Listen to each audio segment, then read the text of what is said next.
ये लो आपके 10,000 रुपये बन गए। ये ले भाई आपके 10,000 रुपए।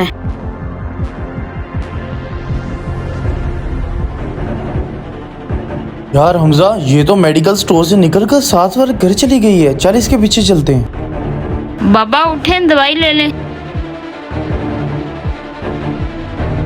हमजा ये देखो, मेरे पैसे चोरी करके पता नहीं किस बुड्ढे को दवाइयाँ दे रही है। चल चल के देखते हैं इसे।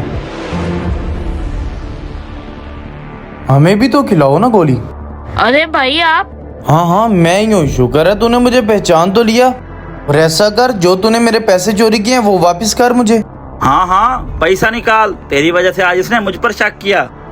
पैसा तो नहीं है मेरे पास, वो तो मैंने अपने बाबा के लिए दवाई ले ली। अच्छा अच्छा, बाप तेरा और दवाइयाँ हमारे जुम्मे, ये कहाँ का असूल हुआ भला? डॉक्टरों ने कहा अगर तुम्हारे बाबा टाइम पर दवाई नहीं लेंगे तो वो मर भी सकते हैं। बेटा ये तूने क्या किया? ये दवाई चोरी के पैसों से लेके आई है। मुझे मरना मंजूर था, पर जो तूने हरकत की है बहुत गलत की है। बाबा जी सही कह रहे हैं, आपने ये जो तरीका आजमाया ये गलत था। आप वैसे ही मुझसे मांग लेती, मैं वैसे ही आपको दे देता।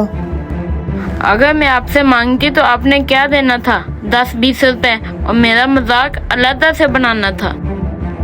बात तो आप बिल्कुल ठीक कर रही हैं। आजकल के इस दौर के अंदर ढोंगी ज्यादा और जरूरतमंद बहुत कम है। इसी वजह से लोग एतबार नहीं करते।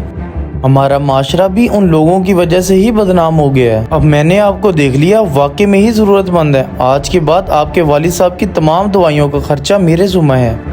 आप मेरी बड़ी बहनों की तरह हैं। ऐसा करना है, आपने घर में ही रहना है और वालिद साहब का ख्याल रखना है। आपको हर महीने राशन और आपके पैसे पहुंच जाया करेंगे। चलिए ठीक है, फिर अब हम चलते हैं। कभी कभार तसल्ली देने वाले हाथों को भी तसल्ली देने वाले हाथ की जरूरत होती है। हमें आज आप सब की दुआओं की जरूरत है। उम्मीद करते हैं कि हमारा ये मैसेज आपको पसंद आया होगा। अगर पसंद आया हो तो शेयर करें और हमारे चैनल को सब्सक्राइब करें। बहुत शुक्रिया। अल्लाह हाफिज।